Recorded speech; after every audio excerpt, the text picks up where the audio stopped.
அளவற்ற அருளாளனும் நிகரற்ற அன்புடையோனுமாகிய அல்லாஹ்வின் திருப்பெயரால் துவங்குகிறேன். சூரத்துல் பகரா பசு மாடு. அலிஃப் லாம் மீம். இது அல்லாஹ்வின் திருவேதமாகும். இதில் எத்தகைய சந்தேகமும் இல்லை. பயபக்தியுடையோருக்கு இது நேர்வழிகாட்டியாகும். பயபக்தியுடைய அவர்கள் புலன்களுக்கு எட்டா மறைவானவற்றின் மீது நம்பிக்கை கொள்வார்கள், தொழுகையையும் கடைப்பிடிப்பார்கள். இன்னும் நாம் அவர்களுக்கு அளித்தவற்றிலிருந்து நல்வழியில் செலவும் செய்வார்கள். நபியே, இன்னும் அவர்கள் உமக்கு அருளப்பெற்ற வேதத்தின் மீதும் உமக்கு முன்னர் அருளப்பட்டவை மீதும் நம்பிக்கை கொள்வார்கள். இன்னும் ஆகிரத்தை மறுமையை உறுதியாக நம்புவார்கள். இவர்கள்தாம் தங்கள் இறைவனின் நேர்வழியில் இருப்பவர்கள். மேலும் இவர்களே வெற்றியாளர்கள்.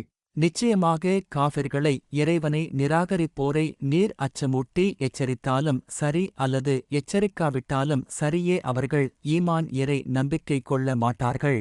அல்லாஹ் அவர்களின் இதயங்களிலும் அவர்கள் செவிப்புலன்களிலும் முத்திரை வைத்துவிட்டான். இன்னும் அவர்களின் பார்வை மீது ஒரு திரை கிடைக்கிறது. மேலும் அவர்களுக்கு கடுமையான வேதனையுமுண்டு.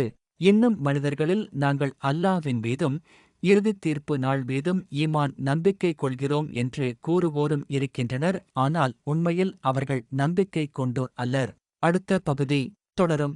அஸ்ஸலாமு அலைக்கும்.